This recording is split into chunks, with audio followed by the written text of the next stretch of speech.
Welcome back to another episode of the Bobbled Exchange. Week 4 is gone. Here we are. We got storylines all over the place. Kenny Pickett is in. Patrick Mahomes is an absolute magician. Teams are rising to the top. Teams are sinking to the bottom. We are here at Merc Bar. We got Chop Shop for breakfast. Breakfast and booze this week, boys and girls. We got a little whiskey drink, nickel and nickel wine, and we got the other member, Mr. Drew Stanton. How are you, sir? Great. How are you doing? Great, man. Cheers. Cheers. What do you think of week 4? It's always interesting, right? Each week I feel like we've talked about, well, you got to get your first one. And then you don't want to separate. Now the separation, we're starting to see it. A month into the season, teams that are 1-3 or without a win, if you're the Houston Texans, you're trying to get this thing figured out. And before you're saying, yes, we have to figure out who we are, what is our identity as we move forward. These teams that are rising to the top and playing at a high level, they're not looking back. Some of the teams that have dealt with some early adversity that are overcoming that, they're starting to figure out who they are. So we're starting to get a good feel for the course of this first month of the season of what every team is going to be right now. It's funny. I mean, you mentioned identity. I think it's always funny because everybody sits there and thinks they have an identity, and you don't know what your identity is at all until you really start playing some games. And then it's going to change, right? You think you may have a power running game, and then you go 32 carries for 68 yards, and you're like, holy shit, maybe we don't have a great running game. So now we got to pivot, right? And so I think now that we're a quarter of the way, for the most part, through this season, you're starting to see kind of where teams are. Houston Texans, without a win. They've been close in almost every game, right? Like I don't know. I mean, I don't think they're very good at all, but like they do have some talent, enough to at least stay in games. They're not getting blown out every game, right? There's other teams, right? Like the Raiders who get their first win. That's a huge, momentous win for them. They've been sitting there probably, oh, we hired Josh McDaniels, we're going to be fantastic, and they go over to start basically the whole month of September and finally get their first win.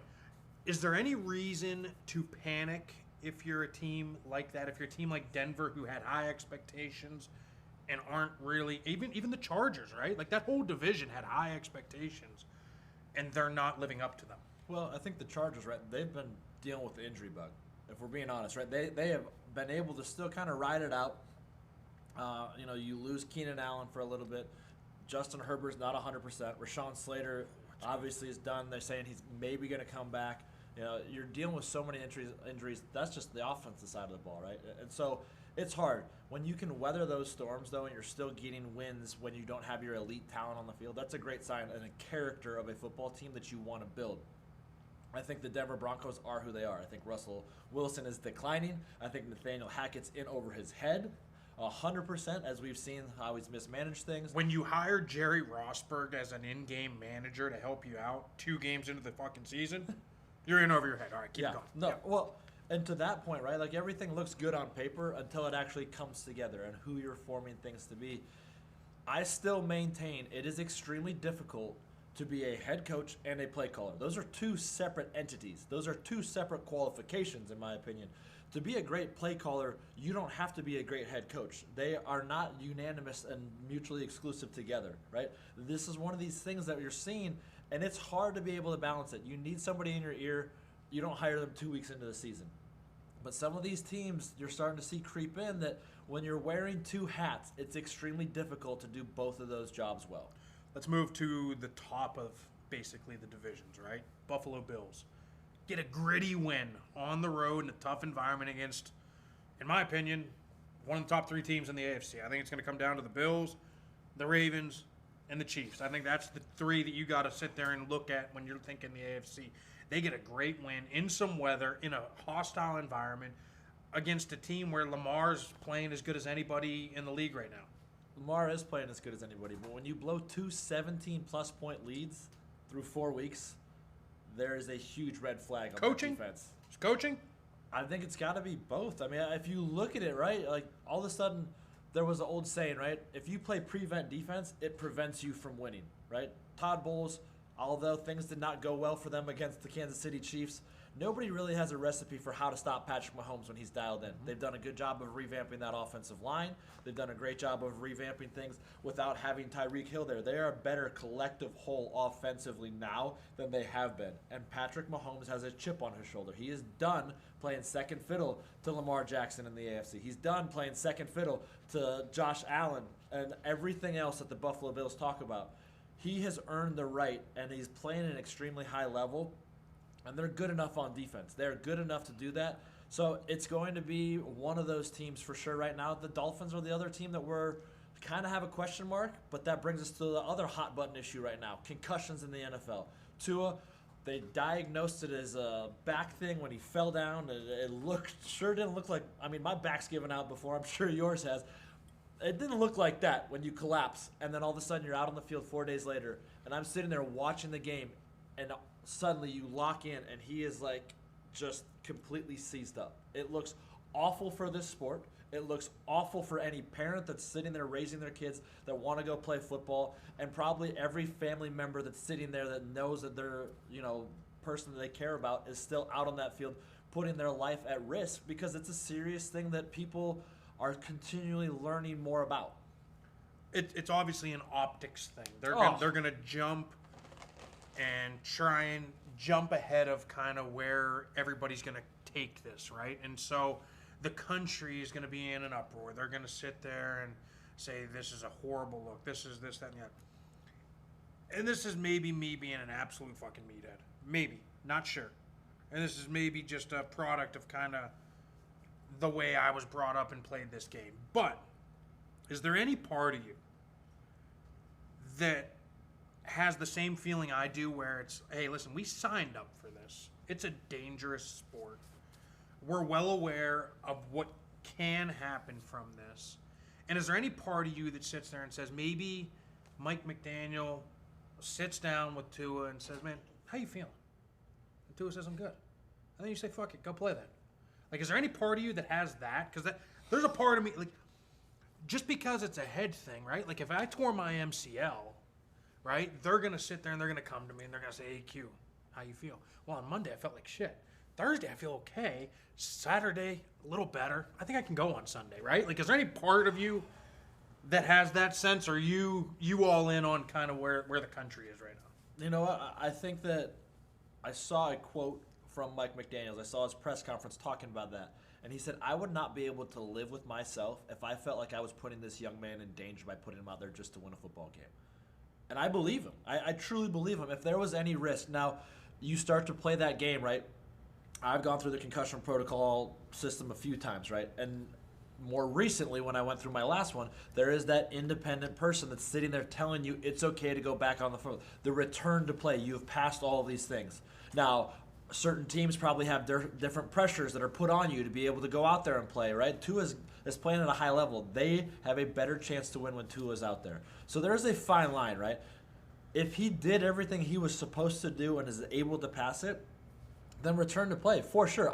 I wholeheartedly believe Tua said that. And even afterwards, right, we saw his quote of, like, I just can't wait to get back out there with my teammates, right? There is a sense of brotherhood in that locker room that unless you've been there, you don't understand it. And you call it old school mentality, you call it whatever it is, there is a reliance on everybody around you, right? And people are moving bigger, faster, stronger. Everything, is more dangerous at this point in time than it has been in the past. But we're also learning more about what it means to have this brain trauma and what that looks like. I would agree that, yes, there is a happy medium within it, and I don't want to toe the line with this issue because it is that way. I think each individual case has to be handled that way, though, right? If somebody's more predisposed to concussions and they're repeated and all of these things, then you know what? There's things more important in life than football. Sure. If you're fully healed and you get back out there, then you owe it to your people around you to be able to do that. Genetics definitely plays a part, because there's been plenty of guys I've played with that have had 16 concussions. Oh, my gosh. And some that don't look bad at all, right? No. And I literally used my head as a weapon for 12 years of professional. You didn't have the Guardian cap. Didn't have the Guardian cap. I had an old school helmet, one that was, you get the grades on the helmets, right? Like, it's like, oh, this is great. Now we get to yellow. And then, now we're at orange. And then, red, you can't use that helmet. Mine was like it was a step above lava. Like that's what that was like. My helmet was so old school, but I Carson's, loved it. Carson's was the oldest. Yeah. It literally, I remember when they passed that rule, like, hey, it's got to be above this line. Yeah. Carson's was literally dead last. Yeah. Like, it had the old school blue bladder in it, which people probably don't even know what that means anymore, where they'd put the bladder on your head, pump it up, and send you out there. It's like the Rydell replica helmet that you go buy at Target. Which I loved. Oh. They were the most comfortable. I didn't wear it in. You know, like a kid when you're growing up and you'd be walking around and you'd have this giant red square on your head because you're like, man, football season must have started. It'd be rubbing. It was the most uncomfortable thing. So, yeah. I mean, the helmets But I that they got have zero now, diagnosed concussions with that helmet. The Yeah. helmet that I wore for Halloween as a 6-year-old, the right? key word in there, which you just said, was diagnosed.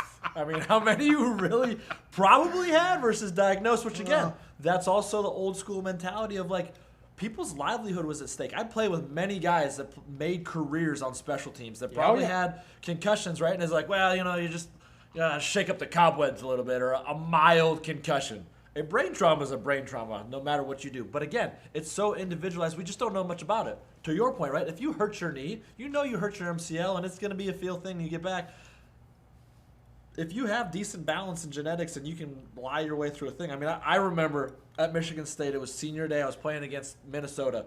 I went and dove into the end zone, and I got hit by two guys. I had one of these, like, new Tryon replica helmets. That thing went concave. It imploded. I got up, and I didn't know where I was. I got over to the sidelines, and they told me 3 words, car, house, ball. They asked me 10 minutes later, and I was like, not a clue. Not a sniff of what you just told me, right? I will never forget car, house, ball. And I had a concussion in the NFL. I got off to the sideline. I was like, car, house, ball. And they're like, what are you talking about? I was like, car, house, ball. And they're like, what are you talking about? And I was like, nothing. So I just sat there. I probably could have a case to sue shut because my helmet literally imploded. Senior day gone at Michigan State. So, in saying that, everybody probably has their own personal concussion issue. It is such a personal matter. The issue that's going to come from this, right? And now, and anything, right? Like, no matter what happens in life, when one thing happens, we go a full 180 turn the other way to combat what has happened, right? So now what's going to happen is, again, I'm just going to throw Cameron Braid out there in the game from Sunday, Buccaneers-Chiefs. He gets a ding. I think he finished the drive, does not come out for the second half. They put him in concussion protocol. That is what's going to happen moving forward. So now, anytime there's even a question, the spotter, the person, they're going to err on the side of put him in the protocol. And that, I mean, that's going to change some games. It's going to change some games because if you compare this to the UFC, right? How many times do these dudes get rocked?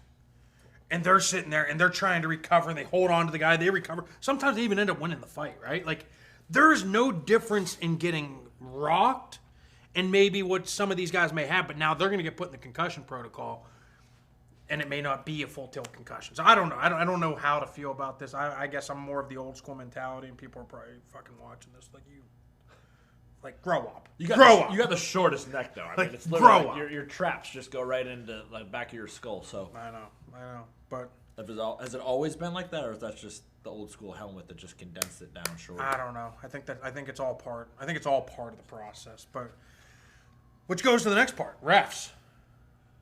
It's starting to become a little bit of an issue right now. We don't. I almost don't even blame them because they're getting told a billion different points to watch every week, and now the points of emphasis. Yeah, they don't call them that anymore. It's crazy, like because that has become such a thing. They stopped calling it. It's called points of something else. I forget the name of it, but they get these notes that they have to really watch, and there's so many blunders in games anymore. You're watching it over and over again. One of the biggest ones, in my opinion, yesterday was the Arizona Cardinals game.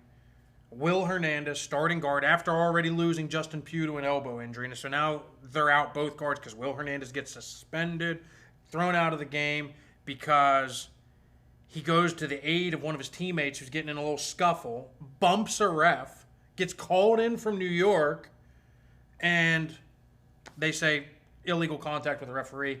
He's been disqualified from the game. I mean, calls from New York, right? Like, what does that even mean? I mean, we've talked about it. We understand where it comes from. Yeah. Who's making those calls? How are they making these calls? Like, what is this okay with? Because that could potentially change the trajectory of the game. I was curious to see how it was going to be officiated, because what happened, right, is James Conner gets slammed to the ground by Louvu. Personal foul, throw the flag. To your point, Will Hernandez goes to the aid of his teammate in the middle of all of this, gets bumped the referee gets upset or whatever, or somebody buzzes in his ear and says Will Hernandez is out. And they pan to Will Hernandez and he's like, I got kicked out? He was like shocked to be able to hear that, right? Mm-hmm. So not only that, they back them up. It's a dead ball foul, so they give them call if they were on the 8-yard line, I believe. They moved it up 4 yards for the personal foul on Frankie Louvu, then moved it back 15 yards. So it's first and goal from the 19-yard line. Yep. I mean, what a huge disadvantage is for this team. Like, these are these instances where you sit there and you scratch your head. And luckily it did not affect the Arizona Cardinals from winning that football game. But you've seen where referees step in, right? I mean, go back to the blunder that happened of the fake spike situation week 1 between the Cleveland Browns and the Carolina Panthers, right? All of a sudden, you think Amari Cooper's running an out route because that was built in when you go spike the ball. Jacoby Brissett goes to drop back, throw it to him. Oh, no, it's not. Then throws it to the ground. That should have been intentional grounding. Back him up. Whole different game, right? So, again, these referees, they have a very tough job. But if we're going to buzz in New York should be able to step in at any point in time, because it does happen fast. Buzz in the Giants game from the other day when they called offensive pass interference when the guy is literally moving out of the way. Like, if there's a clear fuck up on their part, buzz in from New York. Yeah. Hey, hold on. Okay, if you have the eye in the sky, let them kind of step in those crucial moments. Be able to do that, because we can't pick and choose when it's convenient for New York to call in and say, hey, Will Hernandez, out of here. Yeah. Oh, because he touched a ref. Yeah. But which he probably whenever you screw up a 30-yard catch by Sterling Shepard or whoever it was Galladay actually. Galladay who was literally about to pack his bags and get shipped out. He gets one good play and it's nullified because you make one of the worst calls I've ever seen on an offensive pass interference. All right, moving on. We got another interesting topic this week. We got all the international games have started up, which quite interesting for us on the West Coast, right? We get 6 a.m. start time maybe? Open your eyes up. Oh, man, yeah. You hop out of bed. Is that what it was? 6 a.m., I think? Something like that. I mean, when I woke up, I think we were a quarter in already. It was crazy. But you get your first little taste of London. They got a really cool thing going on over there at Tottenham. The stadium, the grass goes underground. It's unbelievable. We bring the turf. I mean, it's next level. NFL, get your shit together. Come on, Raj. Let's get these owners doing the right shit here, right? So, we got our first match. This is the 32nd London game coming up this week. And it's going to be the first matchup of winning teams.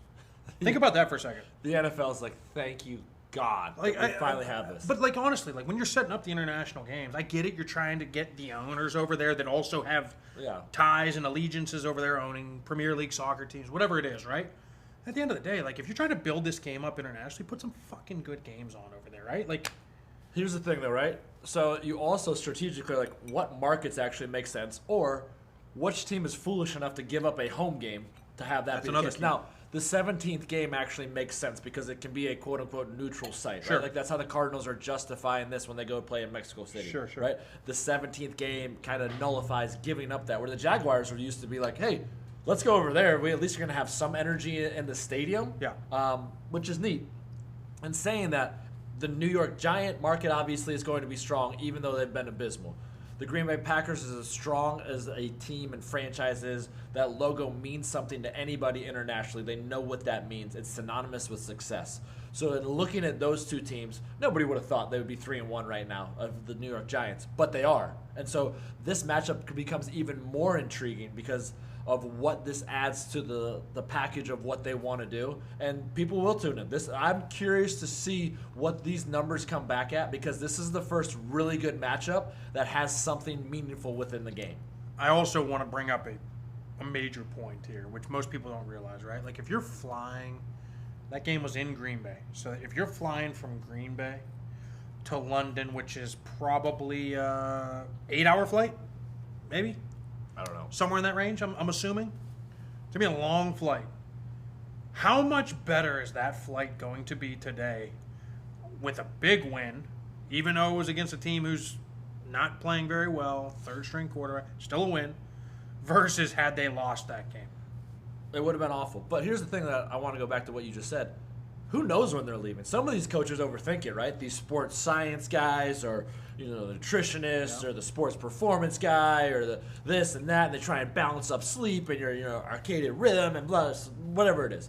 All of these people that think they've outthought the process, and it depends on what your team makeup is. I remember when we went over there, it sucked. That week was absolutely awful. They overthought it. Yeah, they overthought it. We got off a plane. Yeah. We went to some fucking castle in the middle of who knows where. Yeah. We're sitting on a pasture, which cows are on. Yes. And they're like, hey, let's get a dynamic warm-up in. Yeah. I didn't sleep on the plane. I'm coming off a game. I think we came off a win, right? I think. We land. We go to this castle. We start running around. I'm like, and then I slept for the next 10 hours. Like, Yeah. This is the dumbest thing I've ever been a part of in my entire life. Not only that, right? We do this. I'm so off. All of a sudden, I set like 2 alarms. I wake up the next morning. I'm late to a meeting. I have never been late to a meeting in my life. Yeah. And I go down there, and I'm like, oh my gosh, oh my gosh, oh my gosh. I overslept. Unbeknownst to me, about 10 other guys did the same exact thing. I mean, how you go about this process, and the teams that have probably been over there more, and nobody's pro-offering if something went successful, right? Like, you want to keep a leg up on your competition. So if the Minnesota Vikings did something successful, they're not going to go spread it out to the NFL and let them know. How you prepare for that game matters, and that's, it counts 1 of 17. So you can't just go over there and piss it away and just say, well, whatever. Yeah, I don't know if we didn't prepare as well as the Rams. I don't know if we just weren't as good as the Rams. We got trounced. We lost 31 to Carson nothing. literally, we've talked about this on the show. Yeah. His forearm was literally coming out. Yeah. And you look at that, when something happens like that on a football field, much like what happened with Tua, right? Yeah. There is the brotherhood within that locker room. When somebody is so down and out and dejected, and you know that's the case. Yeah. I know there's the human side of me that was like, man, Carson's career is over. And the air was just deflated. Much like you felt at halftime when those guys were up there talking about Ryan Fitzpatrick and Richard Sherman were talking about this.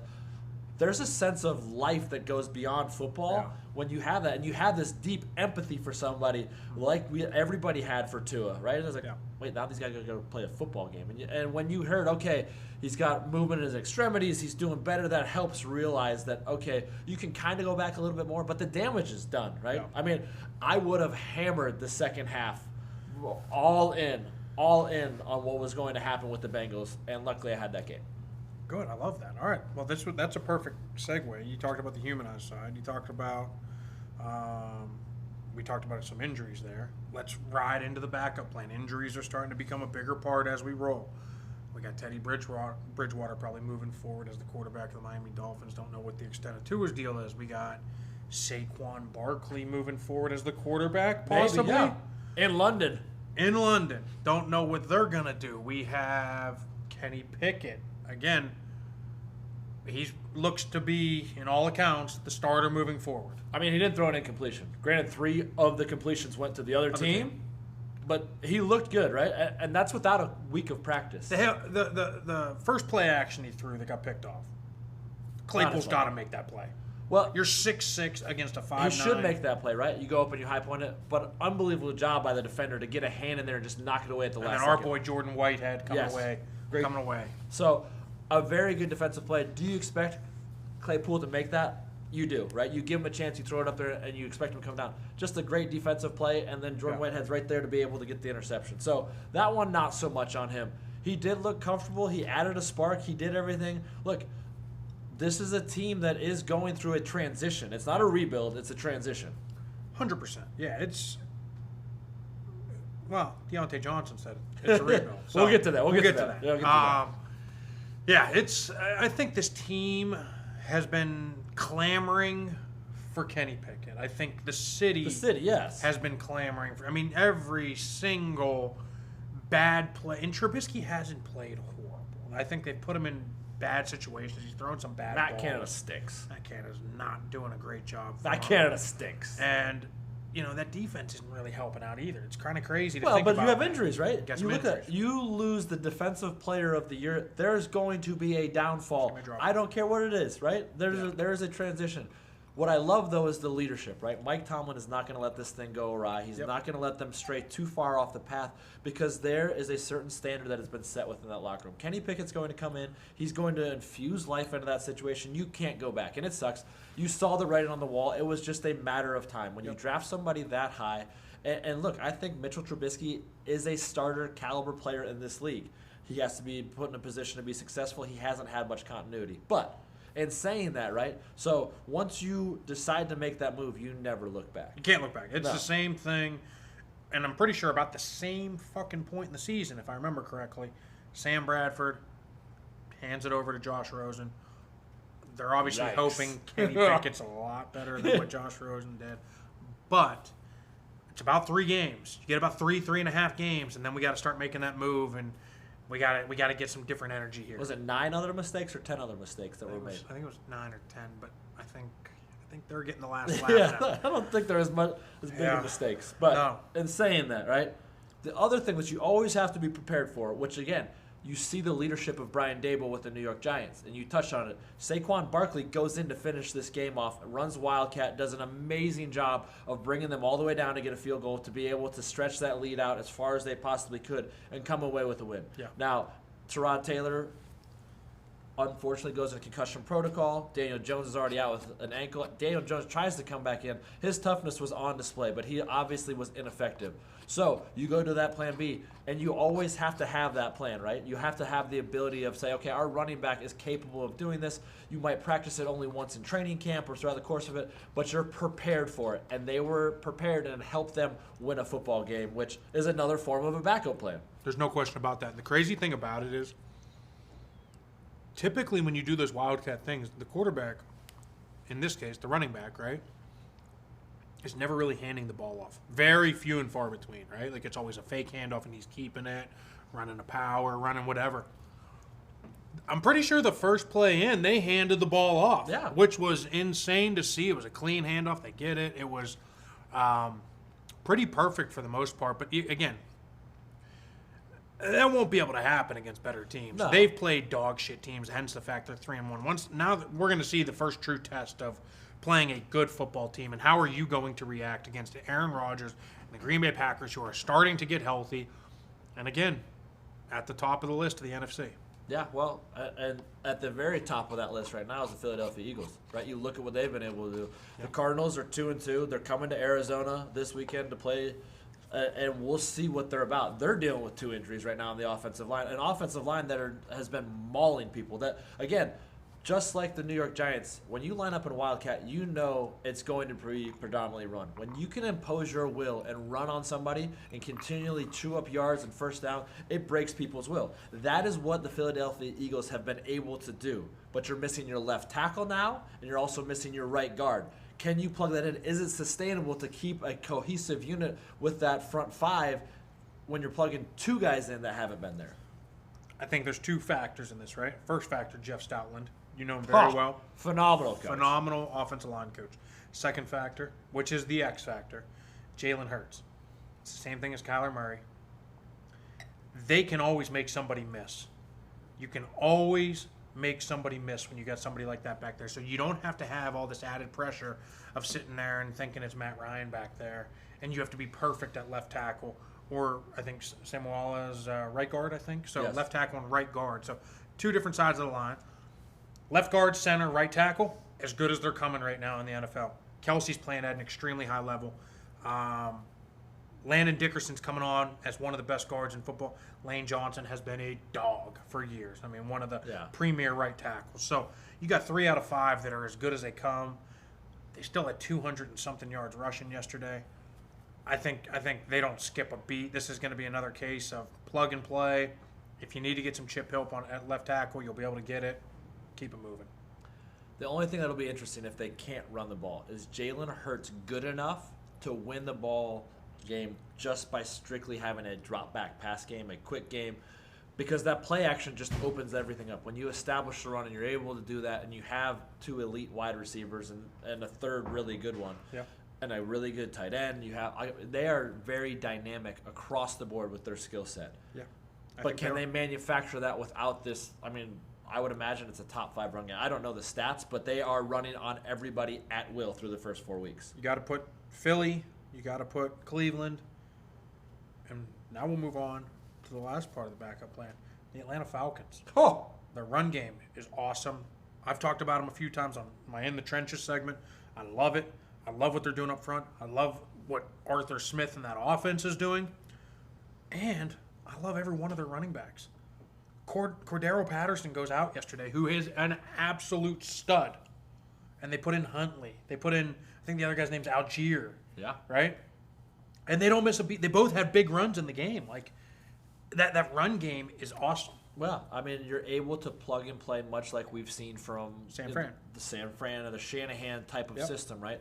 Arthur Smith knows what he wants in a running back. He's able to establish that. I think the really unique thing about this Caleb Huntley situation, though, right? He comes in. He was elevated just from the practice squad, right? Yep. In 2014, here in Arizona, right, we were trying to run the football. Kerwin Williams, elevated from the practice squad, goes for over 100 yards against the Kansas City Chiefs. I don't think people realize how difficult that is. When you come up from the practice squad, most of the time you're on the look squad. You don't have the luxury of doing a lot of your own things, right? And a lot is asked of you. When you come in and you are capable of rushing for that many yards, you get a touchdown on the ground, you're starting to establish yourself, and that's a career difference maker for you. I will say this, and I think a lot of people need to understand this. Most people think that because you're on the practice squad, that maybe you're a step down as a football player. That is never the case, in my opinion. In my opinion, the guys that go from practice squad, get elevated, and play well, it's because they're an inch too short, their arms are an inch too short, they're a half a step slow versus what the analytics and the metrics say. Oh, for sure. But they're damn good football That's players. a great point. That is a great point because sometimes you don't know until you get out there too, right? When the Correct. lights come on, some of these guys, they can close that gap. If they have short arms or if they do this, they can do it a lot of different ways. That it factor, if you will, of what they're capable of doing and going out there and playing. I mean, you look at a guy like Greg Dortch here. He has been the second best wide receiver on this Arizona Cardinals team just by given the opportunity to do so because they've been dealt with injuries with Rondell Moore, with A.J. Green, with the suspension, of DeAndre Hopkins. All of these things have allowed Greg Dortch to establish his career in the NFL after being cut multiple times. So a lot of it is just the opportunity to do that, which is great. I love that point. That is a point that I think gets lost in translation, especially at running back, right? 100%. These guys, they bust their ass every single week of giving a good look on the Scott team, and when their opportunity comes, they make the most of it. 100%. All right, let's move on. Read between the lines. We got some good quotes. Quotes are starting to fly. Once you get a little adversity and you're 1-3 Oh, yeah. or whatever the case, 2-2. Now, or you're 0-3 and you get a big win, right? These are some of the quotes we got this week. So we got some good ones. All right, so leading off with the first quote this week, we got Deontay Johnson, receiver of the Pittsburgh Steelers, who's an absolute stud, first of all. But had an interesting quote. Obviously, it's a rebuilding year. I'm not going to use that as an excuse. It don't matter who's at quarterback or whoever's in any position. It's our job to get it done and win games for the Steelers. For us in general, so that's what we got to do, win. That's all I'm focused on, is winning. Obviously, it's a rebuilding year. Obviously. The rest of the quote, to me, I don't even look at. Him saying that is absolutely insane coming out of a player in a Pittsburgh Steelers locker room when you have Mike Tomlin, who's been the coach there for, I don't know, I'm just going to throw a number. I think it's 16 years, 17 years, whatever it is at this point, and has never had a losing season. Do you think Mike Tomlin thinks this is a fucking rebuilding year? I think he said, hey, come on in here. Sit in my office. We're going to have a talk. Yeah. We don't use rebuild around here. Yeah. That is not ingrained in the fabric of this organization or this city. Yeah. But I think even more so than that is when he said it was a rebuild, we can't use that as an excuse. Well, obviously you're trying to use that as an excuse if you're saying it's a rebuild. It's not a rebuild. Like, they're not nearly as good as they have been. They've been dealt, obviously with TJ Watt and the injury that he has. They will get it figured out. And I think Mike Tomlin will get it figured out. And maybe it's just as easy as switching the quarterback, getting some fresh blood in there, and getting it reinfused. I don't know if Kenny Pickett's ready to just take this thing into a fucking 10-win season. I don't know about that, but you only got to get to 9. 9 and 8 will get you over 500, right. And then you're all right. Just don't know if they're there. But yeah, we'll see. So is it a rebuild? It's a rebuild. I think he's saying the right things. I just don't think that's going to be well received by his head coach. That's my thoughts. Well, But then he also said it doesn't matter who's playing quarterback. It obviously matters who's playing quarterback. 100%. So, What are you trying to say? are you saying you don't want Mitch Trubisky anymore? Is he Right. not throwing you the ball? Right. Like, do you want Kenny Pickett? Do you want to be able to do that? Right. That's what I think. Reading between those lines, he's saying, Yeah. we need to go get Kenny Pickett, and we need to get him out here. 100%. All right, Austin Eckler, the Chargers. Yeah, we're a team that I feel like that we've faced some adversity, which in my opinion is kind of the best way to start a season, because it's going to tell you a lot about your team, how you're going to be able to respond, if you're going to be able to. Can you put on some type of production when you come off of a hard loss or a tough loss or a team loss like we did? And I felt like we were able to put something together today, even though it was still a battle. Ended up getting what I felt like was a team win. So it's good to get back on the right track, right? We're trying to go on a run here. It always starts with the first one. And so now we got one. Now we got to do it again. He said facing adversity early is good. I think that's coach speak. I don't know if that facing adversity ever is the best thing. Yes, it's like the true coach speak of like, oh, you don't know what you got until you face a little adversity. Then your heart will really come out and you really find out who you are as a team and as a person. I think if you go 17-0, I think that's what you want. Like, I think that's what you want. And I think he's sitting there, they got some injuries. They lose a couple games and this, that, and the other. And he's trying to that's almost like an excuse for them not doing it. But at the end of the day, like, injuries are part of it. There's no excuses. You're expected to win in this league. And, I think that was his way of kind of softening the blow a little bit. But, they definitely got a nice win this week against a really, really tough Houston Texans. Well, here's the thing. I think he's a veteran player that's saying the right things. It's a little bit of coach speak, without a doubt. But I do think it is a good character-building, character-revealing type of a situation, right? When you've got to go out there and you've got to win without Keenan Allen, as we talked about. Rashawn Slater's out. Bosa's out. Justin Herbert. Again, you're never going to feel good. But when you can win a game in the NFL, that is the culture you need to create with that next man up mentality. As cliche as that sounds, you've got to go out there and you've got to play. And I think these first couple of months of the season, all you're doing is posturing. It's just okay, let's try and just stay afloat. Let's keep the arrow pointed up. Let's do everything we can. I can tell you come December who's going to win or be in the playoffs and have a chance to win a Super Bowl. And I can tell you the 28 other teams that are just there. It's the classic Bill Belichick quote, right? He says it, I think, over and over again. He probably said it this year, to be honest. He says it every year. The first month of the season is about figuring out who you are as well as figuring out who everybody else is, right? And I think when you face injuries early, you got to figure out who you are a lot quicker than others. Yeah, and it's the depth in that, right? But I also think, right, it comes to the point where you look at this, and I mean, I jumped on that Tampa Bay Super Bowl team on the practice squad just because I was like, they're going to go win a Super Bowl. You see that team coming out of the bye, that was a completely different team. They were on a mission. You look at when things get figured out with the Los Angeles Rams last year, Matthew Cooper Cup, they got Odell Beckham. They were on a mission to go win a Super Bowl, and they were playing extremely high level. Once you figure out those things, you can just set that sail to what you want to do, and you ride that momentum into the playoffs and then win. Again, this is all just a figuring out type of situation. The Chargers are figuring it out, though. I think they've got good leadership. I think they're going to be in it throughout the AFC, but I don't think they have enough to hang with the heavy hitters. A team that is not going to be in it in the NFC, the Washington Commanders. Right tackle, Sam Cosmi. I mean, everything's fixable. It's not the ship hasn't sunk. You get a couple hits here and there. The ship has not sunk. So I definitely think it's fixable. I definitely think once we find our groove, we're gonna be a really good offense, really good team. We just gotta find it and work towards it. I have to repeat this, even though we just listened to him say it or read what he said. Right, like he said, everything is fixable. The ship hasn't sunk. Well, the ship hasn't sunk, but it's sinking, and they need rafts and life preserves, or a new commander at quarterback and head coach. I mean, yeah. I mean, in the most broad sense, everything is fixable, right? Everything is fixable, but it's not getting fixed. The ship hasn't completely sunk, but it is damn near sunk. And here's the thing, right? Like, you're a second-year guy. Yeah. You just shut up and play. Yeah, just go do your job. That was like one of the early things I learned. When you get drafted to a team that is solid, it's got a good core. I go to Pittsburgh and they got everything in place. You just watch, you just learn, and you just listen, right? Like, and that's how you become a pro. And that's what I did. I just sat back and watched and learned and listened. And if you do that, you got a chance in this league. The minute you start fucking running your mouth as a first-year player, a second-year player, a third, even until you get your second contract, it's like, dude, shut up. Just shut up. Yeah. Just stop talking. Just go out every day. It's hard to win in this league, and just try and do your best to be a contributor of one of 22 on offense and defense plus special teams, and just try and win a game.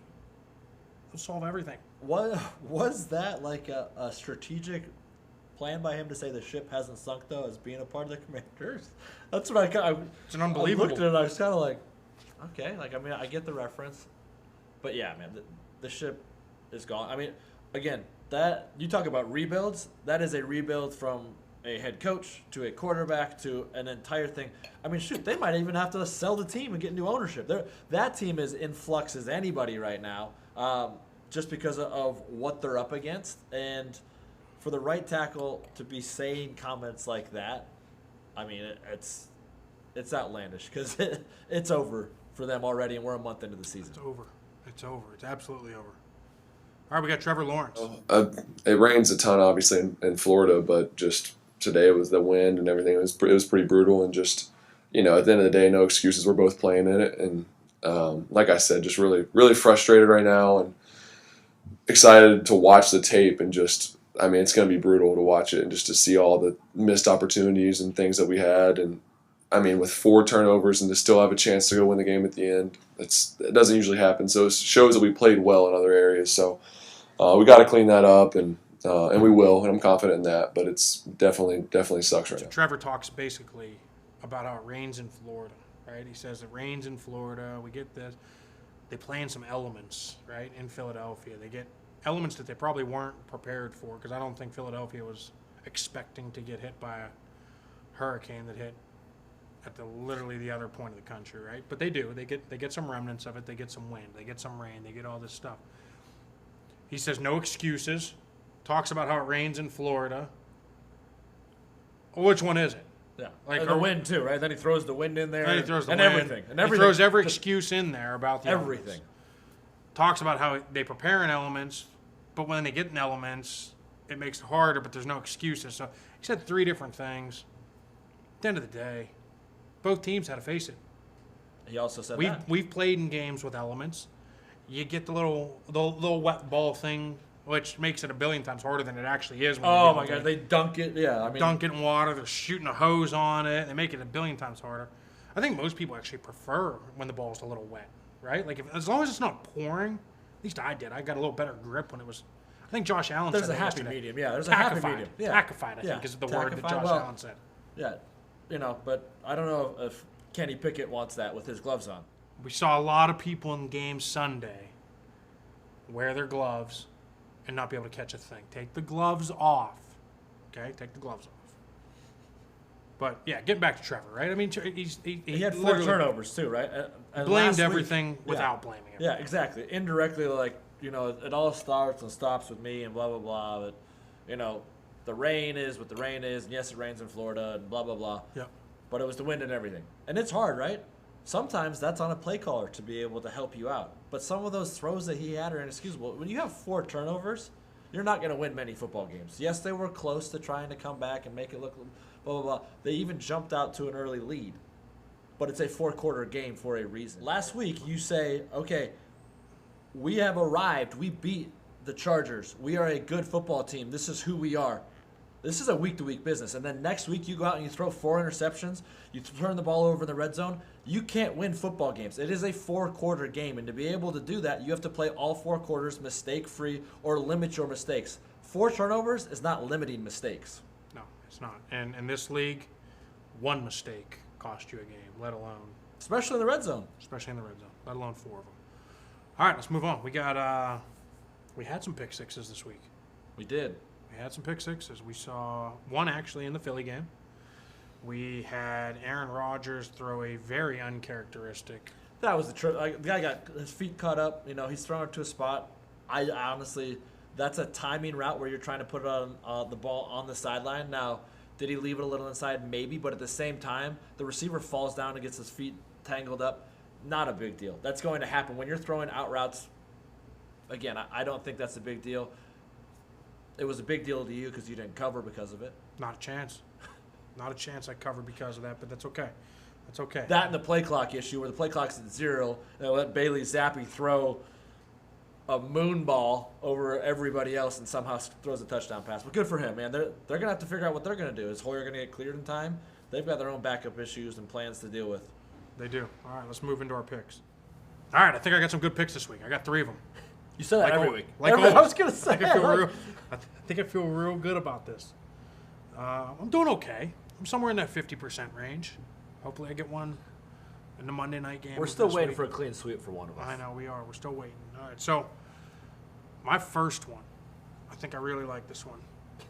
A team that scores, a team that also gives up a lot, on pace for one of the biggest, one of the worst in NFL history. Your Detroit Lions. But I like it. We got plus 2.5 versus a banged up New England Patriots team. A Pats team that doesn't know who their quarterback's going to be moving forward. A Pats team that hates their linebacking core. They're going to go out and get a Jamie Collins or somebody like that to fill that void. A Pats team that isn't a Pats team of old. I like the Detroit Lions getting 2.5 points at New England. Always a tough place to play. Always a tough coach to go against. But I like it.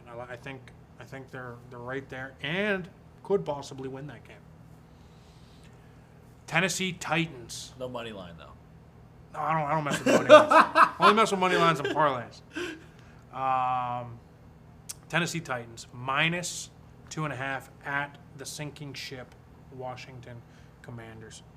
I'm a big fan of this Tennessee team. They started off 0-2. They're going to figure it out. Vrabel's a great coach. They got a great offensive line, a great run game. Struggling at wide receiver. And they're playing well on defense. D-line was rolling on Sunday.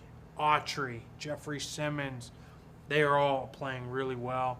I like this team. I think they're going to run away with it. I think they're going to blow out Washington. Carson Wentz stinks. All right, we got the LA Rams minus 5.5. I think you like this pick too. I think you also have this pick. First Spoiler time alert. Yeah, first time all year where we've picked one of the same ones. So hammer that one. LA Rams minus 5.5 at home against the Dallas Cowboys. Cooper Rush, they're fucking anointing him as the next Troy Aikman. He's got 4 Hasn't wins. played elite teams yet. Hasn't played elite teams. Hasn't faced a team like this juggernaut and Skowronek playing fullback for the LA Rams is a game changer. Big fan of this LA Rams team. Yeah. Who you got? I'll piggyback off of that. I also took that one because I liked it so much. I think this is a team that, again, they are going to be really good versus the Cowboys team that right now, like, yes, you are excited about what Cooper Rush brings to the table, but he's played against the New York Giants. He's played against the Washington Commanders and come away with 2 wins and being able to do that. He's 3-0 as a starter this year. They got Michael Gallup back, which is a huge boost for them offensively. I just think you're dealing with a different entity when you have to go to Los Angeles and play against Aaron Donald. He's never been hit by Aaron Donald before. You got to be able to get up. That whole D-line coming at you, they change the picture so much. They do such a good job with Raheem Morris. And I think when you see what this Los Angeles Rams can do on offense, what this team can do, they're starting to hit their stride. When they run the ball, when they do their shifts, their formations, all the things they change and get in and out of stuff, and it all looks very similar. That creates fits for people on defense, and they know where they're going to be. There's a continuity there, so I really like that game a lot. The Colts-Broncos under last week, Thursday night, helped me out a ton. I think this is 2 teams that are trying to figure out what's going on. This is 2 veteran quarterbacks that are playing in new systems that aren't comfortable. They're not comfortable at all. They're trying to rely on run games that haven't been able to get started. Now, that might make you think, well, eventually it's got to hit and it's going to flip and it's going to go over 43.5. I don't see that being the case. I think it stays under that. I think this is 2 teams, again, it's Thursday night football. They're going to go on the road. Simple game plans. Simple game plans, very, very simple approach to how you go about this week. You're playing against two teams that are looking to get a win. They need to get a win in the AFC to stay afloat in their division, to try and establish themselves. And this is two quarterbacks that, again, they're in a transition time period that I still think you watch them play, and that's not who they were at their old teams when they were playing at their highest level. Yep. So I like the under there. Chargers -3 at the Browns. West Coast team going East Coast is always difficult, but I think this Chargers team is figuring it out. They've dealt with adversity. The Browns also have, obviously, not having their starting quarterback that will eventually come, but Jacoby Brissett's played well. Everything starts and stops with that run game. With Nick Chubb, what he's able to do, they don't have a bona fide number one wide receiver. Yes, they got Amari Cooper, but I don't think they can put points up in a hurry. Where those Chargers, they are unbelievable across the board. Austin Eckler had finally showed up big for all the fantasy people that drafted him so high. Mike Williams. Hopefully Keenan Allen's coming back, but they've had other guys step up in his absence. This is a team, Derwin James, again, they have superstars all around, and they can throw up points in a hurry. If you put that team on their heels, the Cleveland Browns are done. Let's go. I like the picks. I like the picks from you. I like the picks from me. 6 winners this week. Bet them. Get them in. Let's go. Parlay it if you want to. If you want to, run them all. All right, let's wrap it up. This was another great episode. I mean, week 4, we're starting to roll into the second quarter of the season. It's where you start to kind of separate yourself and make moves. But thank you so much for joining us. Another episode of the Bobbled Exchange. Check us out next week. We will be up Spotify, Apple Podcasts, iTunes, all that stuff moving forward. We got all that stuff set up. So hopefully it makes it a little easier for y'all to listen to. Check us out on YouTube. Like, subscribe, do all that. Cheers. Cheers.